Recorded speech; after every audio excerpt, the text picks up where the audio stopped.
ونحن على ذلك لمن الشاهدين والشاكرين والحمد لله رب العالمين۔ کچھ کہنے اور سننے سے بیشتر آئیے ہم گنبد خضرا میں آرام فرمانے والے آقا و مولا مدنی تاجدار دونوں عالم کے مالک و مختار سید ابرار و اخیار جناب احمد مجتبی محمد مصطفیٰ صلی اللہ علیہ وسلم کی بارگاہ میں جھوم جھوم کر درود شریف کا نذرانہ پیش کریں اور پڑھیں اللہم صلی علی سیدنا و شفیعنا و مولانا محمد مبارک وسلم صلاۃ و سلام علیک یا رسول اللہ صلی اللہ علیہ وسلم۔ حضرات، بالاسور کی سرزمین پر یاد حسین کانفرنس اپنی نوعیت کی بے مثل اور بے مثال کانفرنس ہے۔ بڑی محنت اور محبت کے ساتھ کمیٹی کے افراد نے اس جلسے کو سجایا ہے، سنوارا ہے، اور ہم لوگوں کو بڑی محبت کے ساتھ بلایا۔ بہت کم جلسے والے اتنی محبت پیش کرتے ہیں جتنا یہاں کے لوگوں نے محبت پیش کی ہے۔ بڑے اچھے اچھے شعراء خطبہ یہاں تشریف لائے ہیں۔ حضرت سید کیفی صاحب بریلی شریف سے تشریف لائے ہوئے ہیں۔ سرکار تاج الشریعہ کی خدمت میں جن کو طویل عرصے تک رہنے کا موقع ملا وہ ہمارے لیے آئے ہیں، اور ہم تو یہی جانتے ہیں کہ جو ہمارے محبوب کا محبوب ہے وہ ہمارا بھی محبوب ہے۔ تاج الشریعہ سے ہم لوگوں کو بہت خاص نسبت حاصل رہی۔ الحمدللہ جب حضرت کے یہاں میں جاتا تھا تو جب چند لوگ رہ جاتے تھے تو ان میں ایک سید صاحب رہتے تھے، میں رہتا تھا۔ اور بھی بہت سے خطبہ ہیں۔ جناب امیر حمزہ خلیل آبادی نے بڑی شاندار نعت پیش کی ہوگی، یہاں تو نہیں سنا لیکن مختلف جلسوں میں سنا ہوں، بہت اچھی نعت پڑھتے ہیں۔ اسد اقبال صاحب آ ہی چکے ہیں، آپ نے سنا۔ جتنے خطبہ ہیں انشاءاللہ سب مسلک کی بہترین ترجمانی کریں گے انشاءاللہ۔ اور ہمارے اناؤنسر صاحب جب سے جلسہ شروع ہوتا ہے اور جب تک ختم نہ ہو جائے، بلکہ دعا قبول کرانا بھی اگر ان کے اختیار میں ہو تو اس کے لیے بھی کمیٹی والے بیٹھا دیں گے کہ پہلے دعا قبول کراؤ اس کے بعد جاؤ۔ تو بڑی محنت کر رہے ہیں ماشاءاللہ، اور میں بھی بڑی چاہت کے ساتھ آیا ہوں۔ میں 3 دن سے اڑیسہ ہی میں ہوں، آج آپ کے درمیان ہوں۔ کچھ مخصوص عناوین دیے گئے ہیں، اس پر میں انشاءاللہ بولوں گا۔ میں نے جس آیت کریمہ کی تلاوت کی، اللہ رب العزت ارشاد فرماتا ہے جو نبی کے خلاف کرے ہدایت آ جانے کے بعد اور عام مسلمانوں کے راستے سے ہٹ کر کوئی راستہ چلے، ہم اس کو اس کی راہ پر چھوڑ دیں گے اور اس کو جہنم میں داخل کریں گے، اور جہنم پلٹنے کی کتنی بری جگہ ہے۔ یہ آیت کریمہ اس بات پر روشن دلیل ہے کہ عام مسلمانوں کے راستے پر چلنا حق اور اہل حق کی پہچان ہے، اور عام مسلمانوں کے راستے سے کٹ کر نئی جماعت بنانا یہ گمراہی اور بددینی کی دلیل ہے۔ اسی لیے اللہ کے نبی نے فرمایا اتبعوا السواد الاعظم فإنه من شذ شذ في النار۔ سواد اعظم کی پیروی کرو، مسلمانوں کے بڑے گروہ کی پیروی کرو، جو بڑے گروہ سے کٹا وہ سیدھے جہنم میں پہنچا۔ اللہ کے نبی ارشاد فرماتے ہیں ید اللہ علی الجماعہ، اللہ کی مدد جماعت کے ساتھ ہے. جماعت کے ساتھ رہو گے اللہ کی مدد رہے گی. جماعت سے کٹ کر الگ تھلگ ہو جاؤ گے اللہ کی مدد سے محروم ہو جاؤ گے. تیسری حدیث میں نبی اکرم فرماتے ہیں ان الشیطان ذیب الانسان کذیب الغنم یاخذ الشاذۃ والقاصیۃ والناہیہ وإیاکم والشعاب وعلیکم بالجماعۃ والعامہ. شیطان انسانوں کا بھیڑیا ہے. جیسے بکریوں کا بھیڑیا اسی بکری کو نشانہ بناتا ہے جو بکری ریوڑ سے کٹ کر الگ تھلگ چلتی ہے. اس لیے تم لوگ تو فرقہ بازی سے بچو اور جماعت عامہ کی پیروی کرو.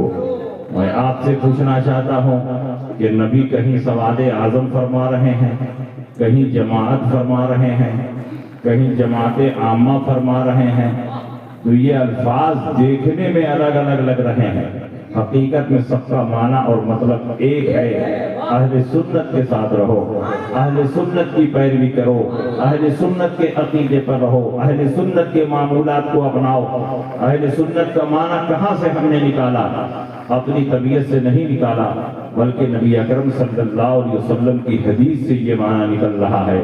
اللہ کے نبی نے ارشاد فرمایا ستفترق امتی علی 73 ملۃ کلہم فی النار الا ملۃ واحدہ.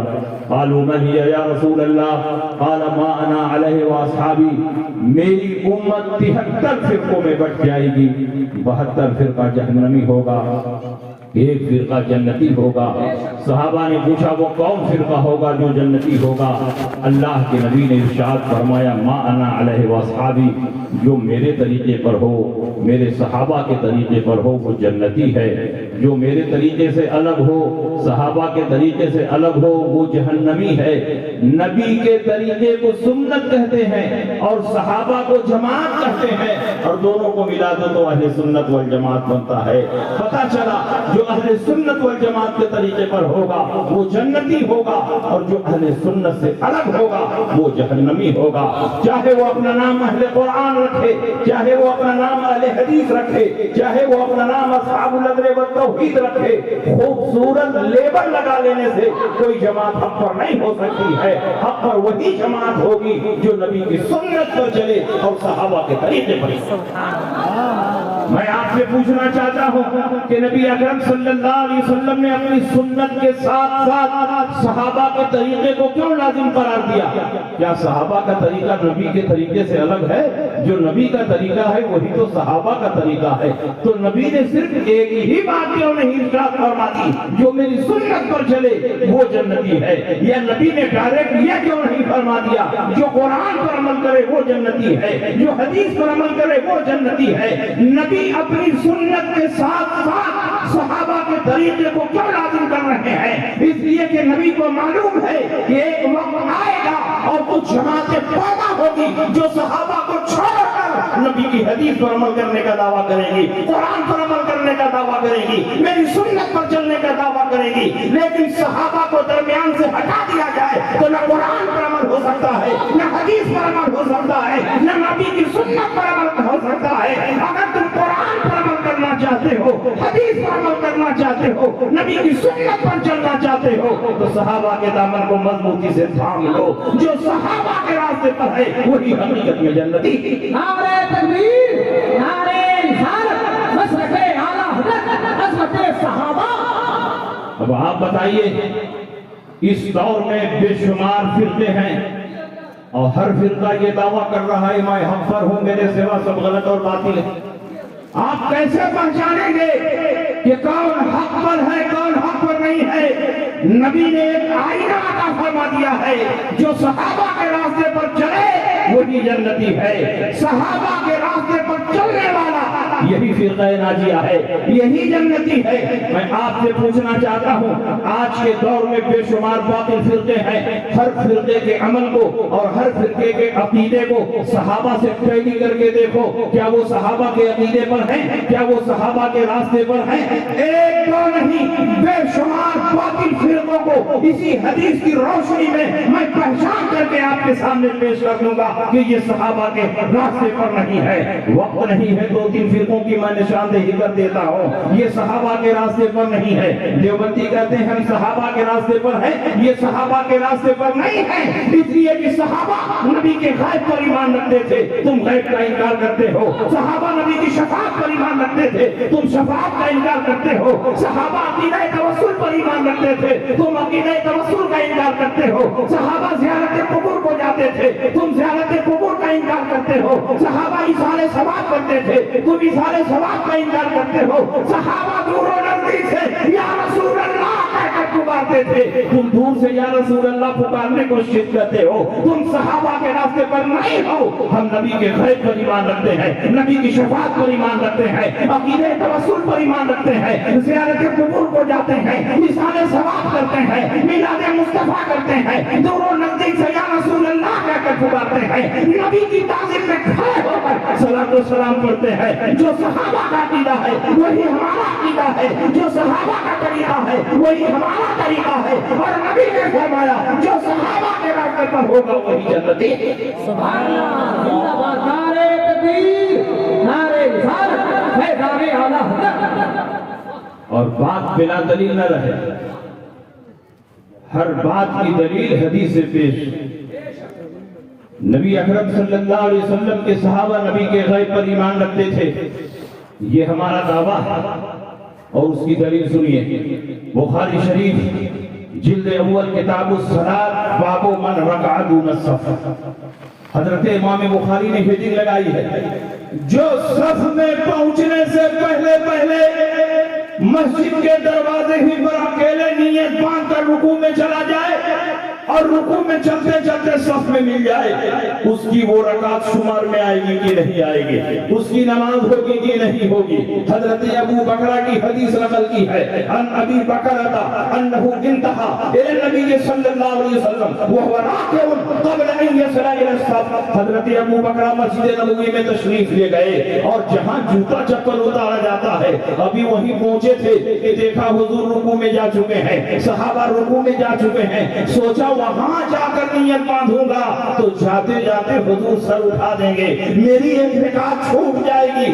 رکعت پانے کی محبت میں انہوں نے مسجد کے دروازے ہی پر اکیلے نیت باندھ لیا, وہی رکوع میں چلے گئے اور رکوع میں چلتے چلتے صف میں جا کر مل گئے. نبی کا چہرہ قبلے کی طرف ہے, امام مصلی امامت پر ہوتا ہے, اس کا چہرہ قبلے کی طرف ہوتا ہے, آنے والا پیٹ کے پیچھے سے آ رہا ہے. حضور علیہ السلام نے سلام پھیرا تو ارشاد فرمایا ابو بکرہ کھڑے ہو جاؤ. ابو بکرہ کھڑے ہو گئے. اللہ کے نبی نے فرمایا کیوں تم نے مسجد کے دروازے پر نیت باندھ کر رکوع کر لیا, کیا تم کو سنت طریقہ نہیں معلوم کہ صف میں پہنچنے کے بعد نیت باندھنا چاہیے؟ ابو بکرہ نے یہ نہیں کہا یا رسول اللہ آپ کا چہرہ تو قبلے کی طرف تھا, میں پیٹ کے پیچھے سے آیا اور آپ کو پیٹ پیچھے کا علم نہیں تو کیسے آپ نے جان لیا؟ ابو بکرہ نے کس طرح نماز شروع کی ہے, اس لیے کہ وہ صحابی تھے, وہابی نہیں تھے. ان کا یہ عقیدہ تھا کہ نبی کیسے آگے دیکھتے ہیں ویسے ہی پیچھے دیکھتے ہیں, ویسے ہی دائیں دیکھتے ہیں, ویسے ہی بائیں دیکھتے ہیں. پوری کائنات نبی کے نگاہوں کے سامنے ہے, کیونکہ اللہ کے نبی نے ارشاد فرمایا,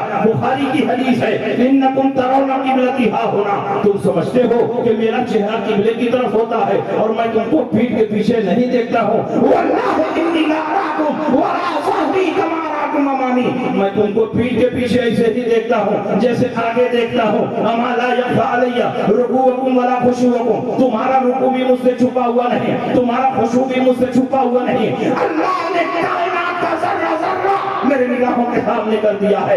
ان اللہ رفعنی الدنیا وانا انظر الیہا والی ما هو قائم فیہا الی یوم القیامہ کانما انظر الی کفی ہذہ, جو کچھ دنیا میں ہو چکا ہے, جو کچھ قیامت تک ہونے والا ہے, سب کو سمیٹ کر اللہ نے میرے نگاہوں کے سامنے ایسے ہی کر دیا ہے اور میں ان تمام چیزوں کو ایسے ہی دیکھتا ہوں جیسے ہاتھ کی ہتھیلی دیکھتا ہوں. میں یہیں سے کھڑے کھڑے اپنے حوض کوثر کو دیکھ رہا ہوں. واللہ انی نارا حوضی الان من مقامی ھذا, یہیں سے کھڑے کھڑے اپنے حوض کوثر کو دیکھ رہا ہوں. میں وہ نبی ہوں یہ قبرستان سے گزرتا ہوں, مردوں کے حالات کو دیکھتا ہوں, کس پر عذاب ہو رہا ہے, کس کو ثواب دیا جا رہا ہے. میں وہ